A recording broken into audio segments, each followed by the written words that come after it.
Você está ouvindo Em Segundo Plano, conteúdo feito para ser ouvido, não assistido.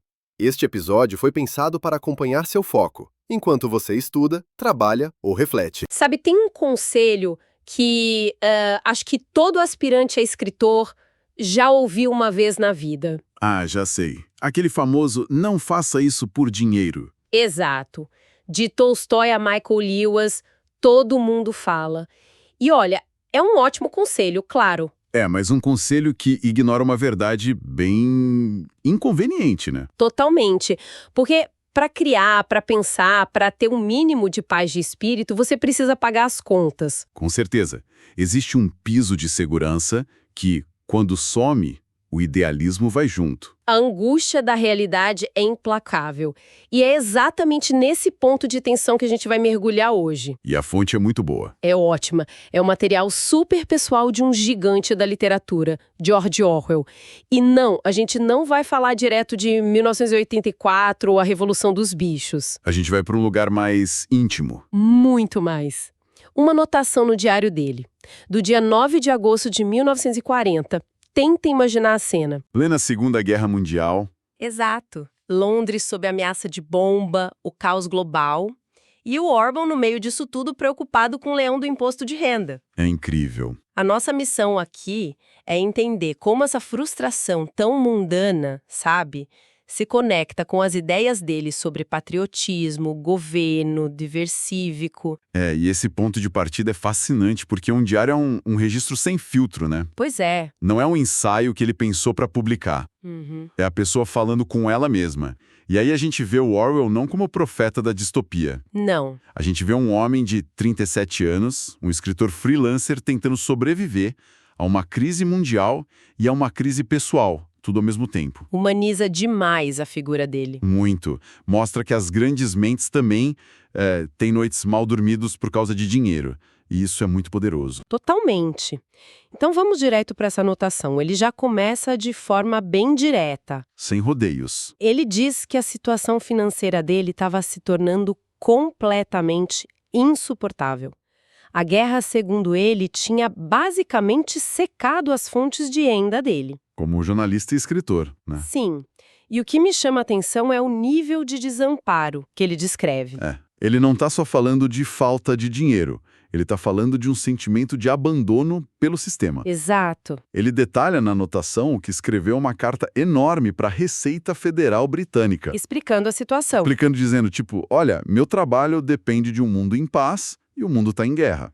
Meu ganha-pão foi destruído. E ele ainda tentou se virar, né? Tentou.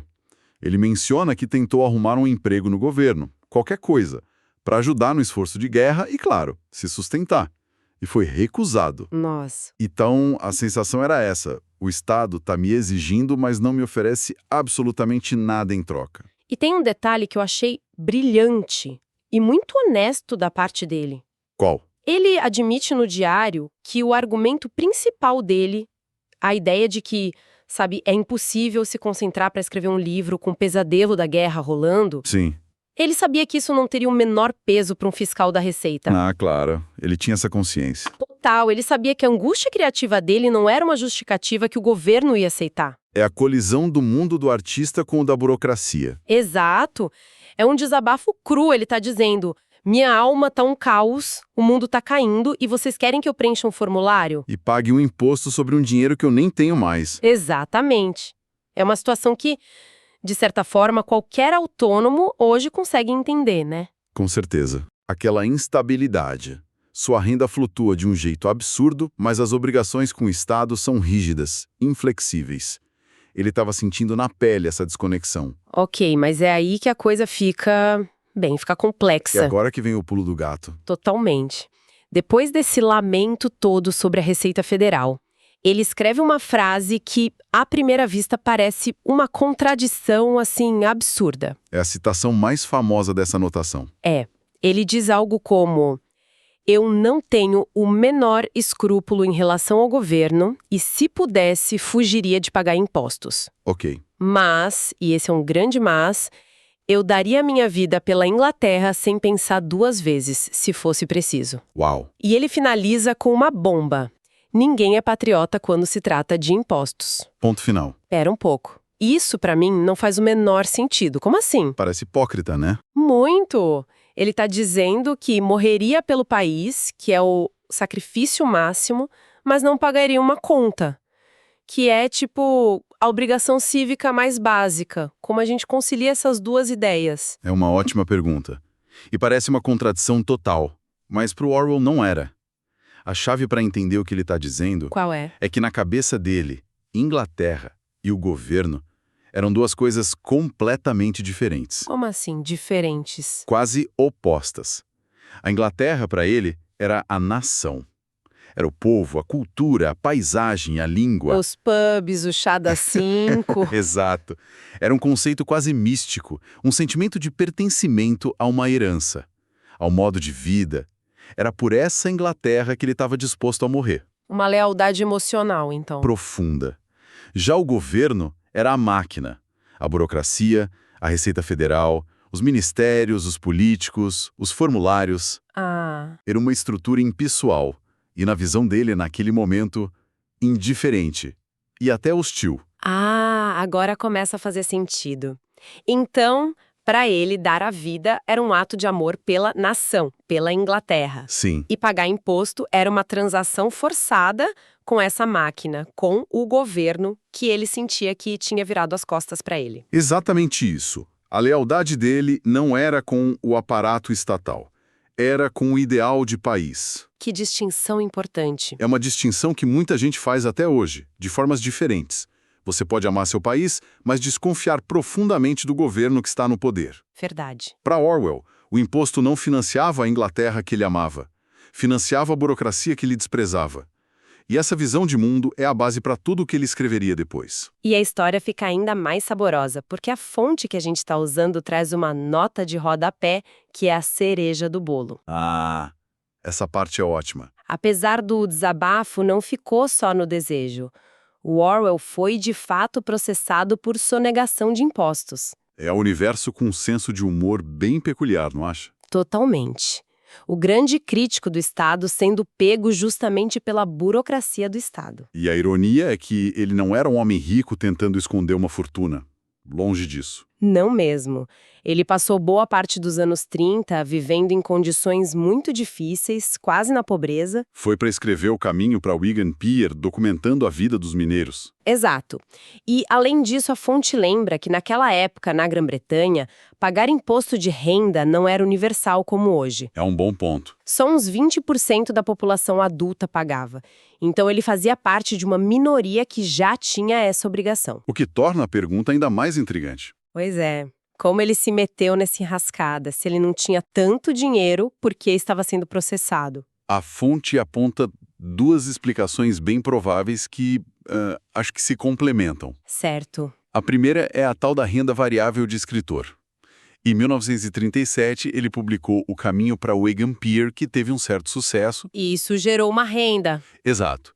É bem possível que ele tenha recebido um adiantamento ou direitos autorais que naquele ano o colocaram numa faixa de tributação mais alta. Faz sentido. Só que, nos anos seguintes, com a guerra começando, a renda dele caiu drasticamente. Mas a dívida com a Receita referente àquele ano bom Continuava lá. continuava lá. É a armadilha clássica do freelancer. Você é tributado pelo seu pico de ganho, mas tem que pagar a conta durante a sua baixa. Que situação terrivelmente atual. Mas e a segunda explicação? Do Ministério da Guerra. No governo. No governo. E pela lei da época, o marido era o chefe da família. E a renda da esposa era legalmente somada dele para fins fiscais. Não acredito. Ou seja, a renda tributável do Orwell de repente aumentou por causa do emprego da esposa. Mesmo que o mídia dele mesmo estivesse diminuindo? Mesmo que o dinheiro dele estivesse diminuindo. Nossa. Então o salário que a esposa dele recebia do governo estava, na prática, aumentando a dívida de impostos dele com esse mesmo governo? É um nó burocrático que parece ter saído de um livro dele. Parece mesmo. É o paradoxo final. A mesma máquina estatal que ele acusava de abandoná-lo e persegui-lo era a fonte do dinheiro que estava, indiretamente, causando os problemas dele com a Receita. Que loucura. A vida dele naquele momento era uma pequena amostra das contradições e da lógica absurda do poder estatal que ele passaria o resto da vida criticando. É impossível não ver a semente dos futuros romances dele nessa confusão toda. Impossível. Exato. E quando a gente pensa nessa frustração toda, nessa sensação de impotência diante de um sistema que parece não fazer sentido, A linha direta. é impossível não traçar uma linha direta para o que ele escreveria 5 anos depois. A fonte nos lembra. Todo esse drama aconteceu em 1940. Em 1945, ele publica A Revolução dos Bichos. Não pode ser coincidência. De jeito nenhum. Essa experiência pessoal com a Receita Federal é um microcosmo perfeito dos temas de A Revolução dos Bichos. Explica isso melhor. Pensa bem, a Revolução na Fazenda começa com ideais nobres, igualdade, justiça para todos os animais. Mas rapidamente, os porcos que viram a nova classe governante... A nova burocracia... Exatamente. Eles começam a criar regras que só beneficiam a eles mesmos. Eles mudam os mandamentos na parede para justificar os próprios privilégios. Todos os animais são iguais, mas alguns são mais iguais que os outros. A frase perfeita. Orwell sentiu na pele algo parecido. Havia um ideal de dever cívico, de patriotismo. Todos os animais são iguais. Certo. Mas na prática, a aplicação da lei fiscal parecia arbitrária e injusta para ele, como se as regras mudassem e não fizessem sentido. Ele sentia que os porcos estavam tomando os recursos dele. Exato. Tomando os recursos sem dar nada em troca. Assim como os porcos faziam com o trabalho dos outros animais. Essa desconfiança profunda na autoridade, essa percepção de que o poder se corrompe. E serve a si mesmo, não ao povo. Já estava tudo ali. Pulsando naquela anotação de diário. A raiva dele com o imposto de renda era a mesma raiva dos cavalos e das galinhas da fazenda. Nossa, essa conexão é muito poderosa. Então, depois de mergulhar nesse pedaço tão pessoal da vida dele, a imagem que fica do Orwell é bem mais complexa. E mais humana, não é? Muito mais humana, sem dúvida. A gente sai dessa análise com algumas ideias bem claras. Primeiro, a humanização de uma figura icônica. O autor de distopias preocupado com boletos. Exato. Isso nos conecta a ele de uma forma muito real. Segundo, essa visão mais sofisticada de patriotismo. Ele nos obriga a questionar o que é amar o país. É o mesmo que apoiar o governo incondicionalmente. Orwell diria que não, e que, às vezes, amar o país significa justamente ser crítico ao governo. E, por fim, o mais impressionante para mim, ver como há uma frustração tão pessoal, tão cotidiana, pode se transformar em combustível para uma arte que muda o mundo. É incrível, né? A irritação dele com a burocracia fiscal não ficou só no diário. Ela foi destilada e transformada numa das críticas mais potentes ao totalitarismo já escritas. A pequena batalha dele com a Receita ecoa na luta pela liberdade que ele descreveu nos livros. Perfeito. E isso nos deixa com uma reflexão final que vem direto daquela frase categórica dele. Ninguém é patriota quando se trata de impostos. Uma frase bem forte. Se a gente aceitar essa premissa, mesmo que só por um instante, a pergunta que fica é: então, qual é a medida do patriotismo no dia a dia? Boa pergunta. O ato heróico de dar a vida pelo país é uma situação extrema, hipotética para a maioria de nós, principalmente em tempos de paz. Certo, na prática, como isso funciona? Pois é, se não é no ato de pagar impostos, onde o patriotismo se manifesta de forma concreta? Quando a exigência do Estado é burocrática e financeira, e não uma questão de vida ou morte. Seria no trabalho voluntário? No cuidado com o que é público? Talvez. Ou na participação política, no voto consciente, ou na fiscalização rigorosa de como o governo gasta o dinheiro que, gostemos ou não, somos obrigados a pagar. A anotação de Orwell, feita há mais de 80 anos no meio de uma guerra, nos deixa com essa questão muito atual. Para além da nossa relação quase sempre conflituosa com o governo, como a gente mede e como a gente pratica nosso compromisso real com a nação.